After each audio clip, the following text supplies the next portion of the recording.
Hey there friends, it's Glenn with Camp View, and today I'm at the North Rim of the Grand Canyon, and I'm going to take you on a tour of the aptly named North Rim Campground. I want to start this campground review not in the campground like I usually do at my site. We're going to head right over there after this, but rather I wanted to show you the location of the campground, which is truly built up against the edge of this canyon. Now this here is a side canyon. I don't really know the name of it, I forgot. But looking out that way is the Grand Canyon, and if you look straight across, you can actually see the south rim of the Grand Canyon, and even though it's really hazy, I even see the San Francisco peaks of Flagstaff off in the distance. So we're looking south, and if you didn't know you could see Flagstaff and the San Francisco peaks from here, now you do. This is not the most award-winning view, I would argue, in the park, but it's one of many beautiful ones, and it's one that you're gonna get here at the North Rim Campground, inside the national park at the North Rim of the Grand Canyon. We're gonna go take a look at some facilities later, and I'll catch some even better views of that, but wanted to set the setting for you. So what we're essentially gonna do here, because I know there might be new people here at Camp View, a lot of our audience, if you're wondering, when people comment where they came from, if they're speaking kind of familiar with me, is a channel called the Cactus Atlas, which I still very much alive. Recommend you check it out, you might like it. But we moved our campground content here, so I used to do these episodes over there. So I'm gonna explain the basics on this episode in case you're new here. So one thing I like to do here in Camp View, and I can't do it at every campground, is kind of an on-foot exploration of campgrounds. You probably know our drive-thrus, and you'll get one for this place. But sometimes it's nice to just kind of walk and check it out and criticize a bit if it deserves it. But there's little to critique here on this campground. This is one of my favorite national park campgrounds, and it's not my first time here, not my first rodeo. All right, so back to the point. For the new folks, I'm gonna go to my site. You can see my yellow REI tent in the distance. And we're gonna start at the 10 sites today, and I'll show you my site. Maybe I'll show you a couple vacant ones along the way, and we'll look at amenities in a different site because there's a group setting up next to me, and I don't wanna jibber jabber with people around because I'm shy like that. I'm pleased to see that most of the sites like T11 here and probably T15, they're all reserved, but a lot of the people are here. So sites are being utilized. It makes me happy. But here's a vacant one, T6, that we can kind of get a good look at one here. I'm big on not like trying to be a creep and film and bother people on these. So, I I'll go to every site, but I do like to kind of show like shots like this to show you distances between campsites and privacy. And as far as national campground parks go, national park campgrounds, that's pretty good, to be honest. And there's another vacant one, T4. Those are kind of close, but you guys know it can be much worse than that, i.e. Yosemite campgrounds. This is a model of how Yosemite should think.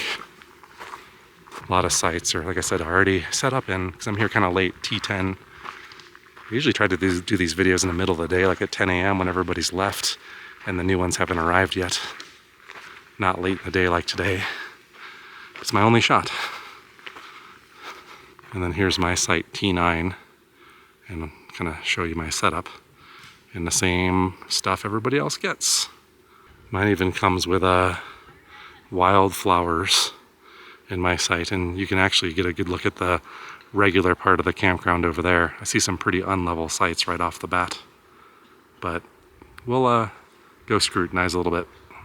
Looks like here at the tent camping spot, they've got this elevated vault toilet, or toilets. I think it's just one, unisex, and then they have men's and women's restrooms right over here that look like they have running water, and I see a sink over there, probably for washing dishes. I'm gonna give you one last glance looking here from the very entrance of the loop of the tent section. I don't think I actually explored this at all when I did the very first video here, so I guess if my remembrance is true, now we've got something we can mark off the list, I guess. The main things I want to cover, I'll just give you a quick overview so you maybe can decide if you want to fast forward or whatever. So we're gonna walk around the main campground. I forget how many sites it is. not gigantor size, but pretty sizable. There's a general store here also, which is I think it's a nice one, and we're gonna go check that out. I might need to buy ice anyway, or I do need to buy ice. And then there's this lodge in this main, kind of the main area when if you were to come here, I guess, the main place you might gravitate towards, where there's like lodge and other options. There were some food options there, restaurant, and then of course the overlooking the canyon, which is really what the fun thing is. Now this is our first close-up look of the campground itself, and it's nice. It's a nice, clean campground in a nice pine forest, and pretty level. I mean, there are some that aren't, but it's not like Bryce Canyon or some of those other more hilly places. If you're a tent camper, I think you're probably in good shape here for the most part. Once again, the point, I think, of these videos going forward isn't for you to shop for, to see every single site. I almost kind of like to just accentuate the ones that I like and the ones that I might avoid.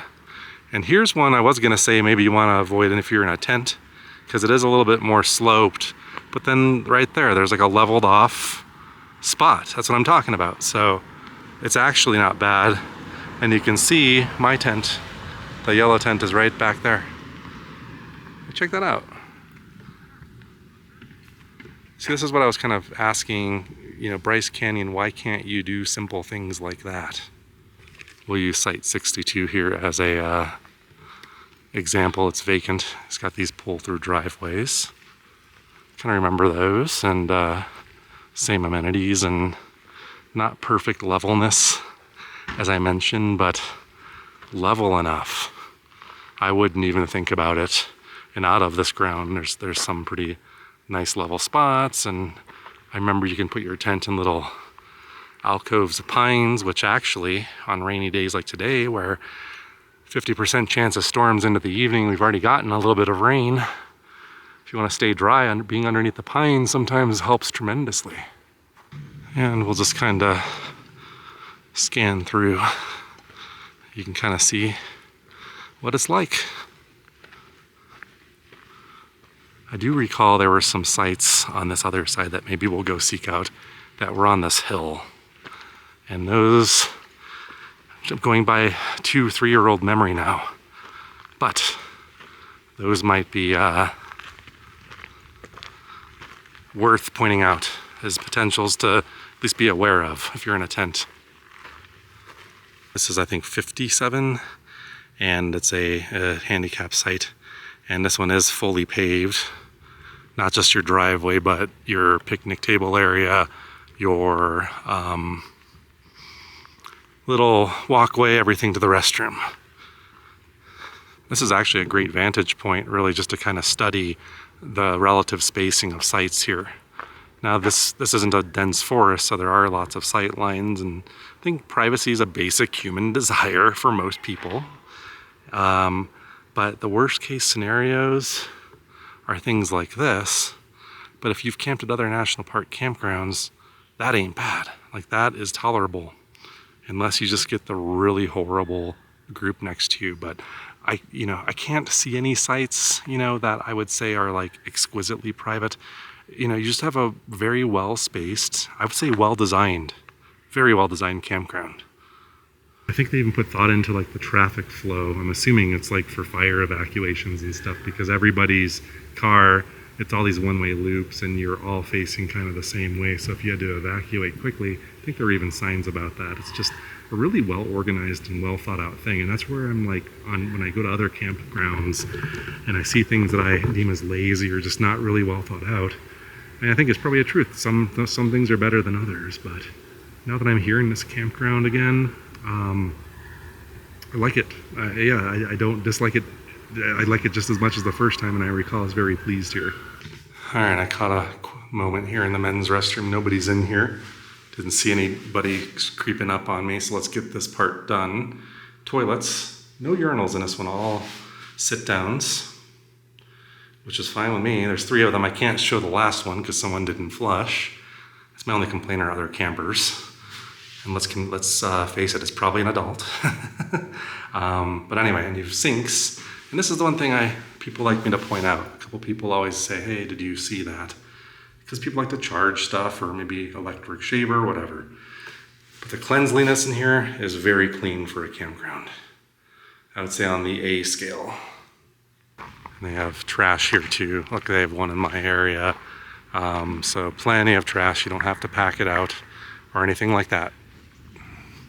Yeah, actually my memory is coming back to me. I remember the aspen trees. We'll go look at some aspens. They're beautiful fall color. But this is that section where I think it starts to get hilly. And I would say, I also might want to say this is where some of the more private sites are at the expense of hilliness. Let's see how well I remember my own material. There's thunder. I think there's a trail that might connect to like where the main stuff is, but part of the one-way loop. And oh, I meant to show you too, they have, if you see these nice stations here, it's where the water typically is. They're spread out all over. So drinking water. And then I'll just kind of pan and walk by. But you can see it's very hilly. Like if I had a tent on that one, especially, that would not be pleasant. But the privacy in your backyard might be the trade-off. And here's another one, site 32. The numbers are partially covered, it looks like. This one's more tolerable at the top. There's beautiful aspen back there. The white bark trees, and more sites in the 30s here. That was 34. Odds are on the left. And there's your thunder.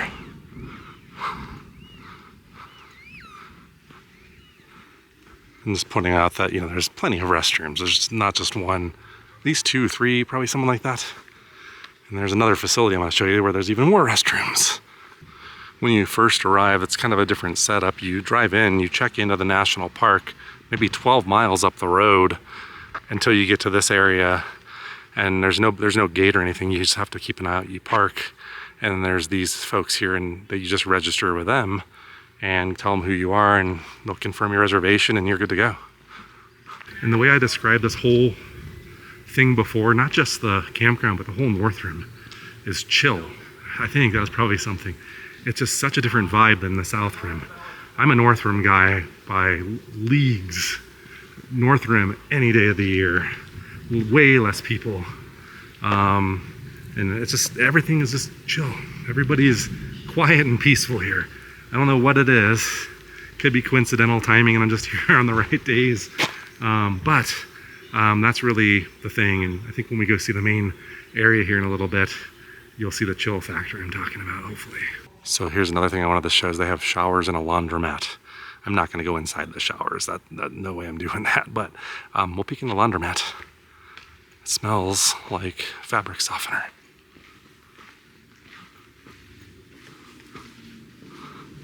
You're gonna see, I think, the thing I love about this is a very remote area.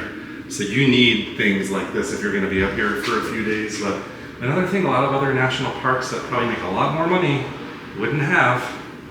But here they got you covered with things like this. That's why I love it. And like I said, I'm not going in the showers, but I went in to check them out for myself to figure out how much is it. Do I need to buy tokens, get quarters? What is it? So here's what I can tell you. So a couple points so your expectations are clear. So I think it was 6 quarters for 6 minutes. So 25 cents a minute, I guess, but a minimum of 6. So a little more expensive actually if you compare it to the price. I think that was $1 for 8 minutes. Now we're sounding like a real cheap person here. But so anyway, I don't care though. That's nitpicky there. But yeah, inside the facility, I think 2 of the 4 showers were out of commission. There was nobody using them. They were clean. I think they were cleaner than most. It was almost like a stainless steel kind of inlaid thing you get in, like a shower, not like a just nasty concrete floor and stuff like that. But there is a sign in there that says, it literally says, at best, you will get warm water. That's the best case scenario. I don't want to know what the normal scenario is. But it's summertime and it's not that chilly, but it gets chilly up here. And then the other thing I want to show you is right outside this campground is a Sinclair station. The only gripe I had about it last time, I thought the prices were fair. We'll see what they are today, because we are in a remote spot. But it was not self-service. That was like the first time in my adult life, maybe, where you had to have someone else pump your gas for you. I find that highly annoying. I don't care if it creates jobs, that's just silly. I don't know, I think that guy's pumping his own gas. So maybe they changed that policy. No, I take it back, it says full service. So I don't think you can. I don't know, that seems pretty dang cheap to me. I didn't pay attention to what I paid in Phoenix. It's well over $4 there. So maybe, now I'm not so mad about the full service. $370 and then $386 for diesel. And then like I said, you pull up and I'm assuming someone's gonna come out and serve you. So yeah, for gas that cheap, I'll happily tip. And here's the general store. And here's the inside of this general store here at the North Rim. Kind of, you know, I'd say par for the course. A lot of campground snacks and foods, but a few t-shirts, sweatshirts. There you have it, the general store. I'd say they're stocked really well in there. You saw the ice, they have lots of ice, so there's no worry there. I'm gonna pull my truck up though, I'm not gonna carry that back to my campsite. I'm lazy and tired, and we got other things to go seek out anyway. But yeah, it's very much like I remember last time. Food options, snacks, you got a whole campground supply section. I even bought a blanket here. The blanket I even have on my trip, it actually made this return trip home where I bought it because it was so cold when I came once and I didn't have a good sleeping bag at the time, so learned a lesson on that trip. All right, the rain's starting to sprinkle. We're turning into a little bit more of a steady rain right when I'm getting back to my tent here. So what I think I might actually do is we'll make a beeline, I think, over to where all the stuff is. And I was gonna film and put GoPros on the roof. It's not that far away, so, but if it's raining and stuff, I'm just gonna get in the truck and we'll make a beeline and then we'll return on foot there. I think that'll be fine. I'm not jipping you, I promise. All right, so I just drove a mile or two up from the campground, and this is pretty much the main, I guess, hub here at the North Rim, where they've got cabins for rent, lodging, restaurants, but it's not where everything is. It's a pretty sizable parking lot, but you can see this is where the people seem to congregate. But don't worry, if this seems gross and crowded, I promise you it's not. There's plenty of parking like right over here. And go to Bryce Canyon if you want to see bad when it comes to parking problems and crowds. So over here is the North Rim Visitor Center. And we've popped in there before, but if I remember, there's some really beautiful cabins and such back this way. I think across the street too, that way too. And I'll kind of connect back up here because here are some of those cabins that we saw last time I came here. I walked through and I was just dreaming of how amazing it would be to stay at one of these. And I never really even looked into it to see. I bet there's like a year in advance or something for these. Beautiful though. Absolutely beautiful. You know, people are kind of enjoying their late afternoon, sitting out on the porches and stuff. So once again, I'm not one to try to make people think I'm a creep, but I do want to share because I love these even more than I did the first time I saw them.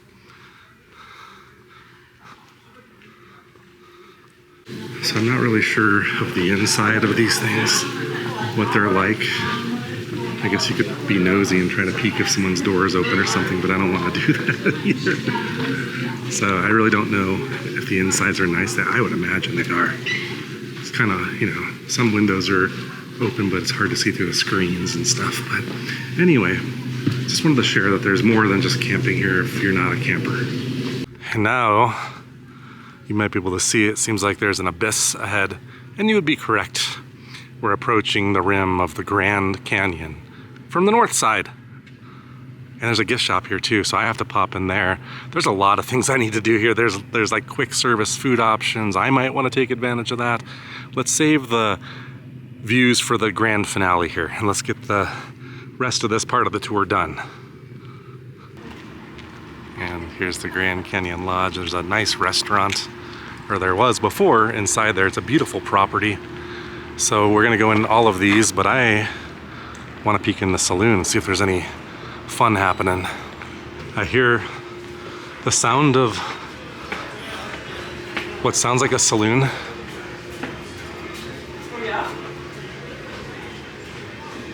They have a post office here too.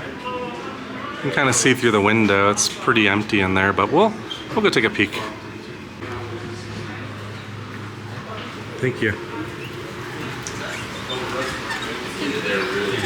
We're in the Roughrider Saloon. Is that named after Teddy Roosevelt? Oh, actually, I was right. Look at that.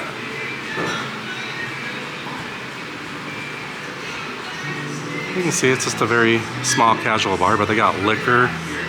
It's in Utah, just so you know. I'm gonna peek in this gift shop next to.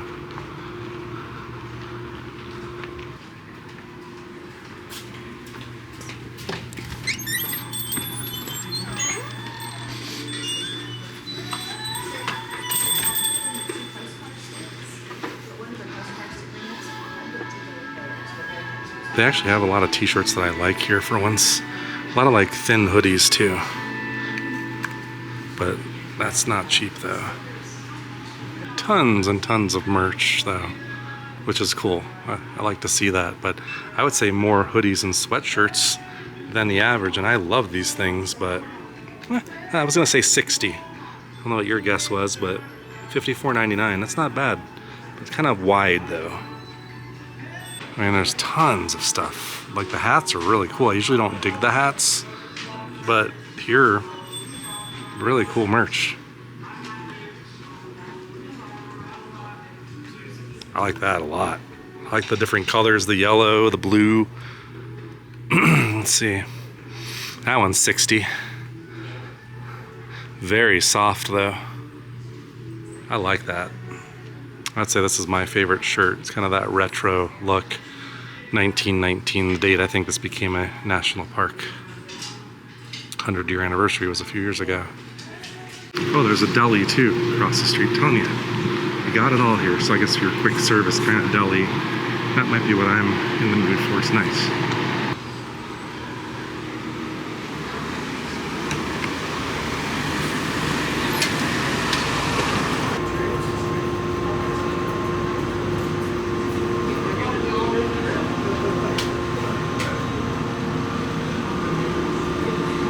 All right, let's head into the lodge, and on the rear side's what I'm really trying to get to, but I don't know with this weather how the views are gonna be looking across the Grand Canyon, but we're gonna take what we can get.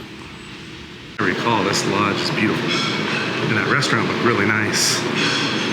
So we'll see if it looks the same. Wow.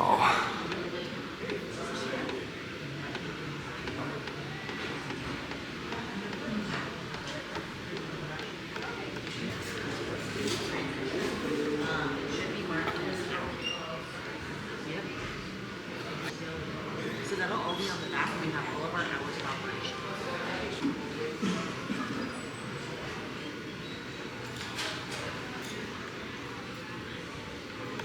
Oh wow, I've not seen the restaurant operational, I don't recall before. So a nice little crowd down there. I'm not gonna sit here and watch people eat, but probably a nicer dining experience than obviously the quick service. Not stuffy either. But let's go down here. We're getting a lot closer to our destination. So this is the lodge, and you can see there's a guest registration. So I guess that's where you probably check into your cabins. And are there rooms in here? I'm not sure. But this really nice airy room with a huge windows and views of the Grand Canyon. Wow.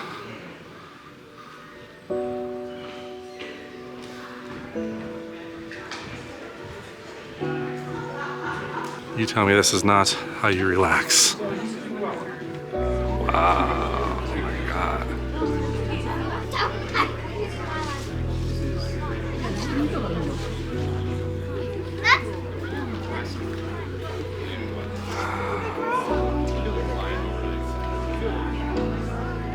This is where it's really hard for me, because I want to be sitting in one of those chairs, drinking a cold beer right now. but I'm working. But that's what you do here. And don't tell me that's the best view to enjoy a cocktail of all time. I mean, come on. Alright, it's kind of crowded for my liking here for talking, so we're gonna go find the trail now. But yeah, not really, it's just, how I'm describing this is so chill here. Alright folks, thanks for hanging out. Hope you enjoy this one and it was helpful for you in planning a trip, or maybe it's just entertained, I don't know. We're gonna keep rolling with these things, so be checking for more in the future. See you next time.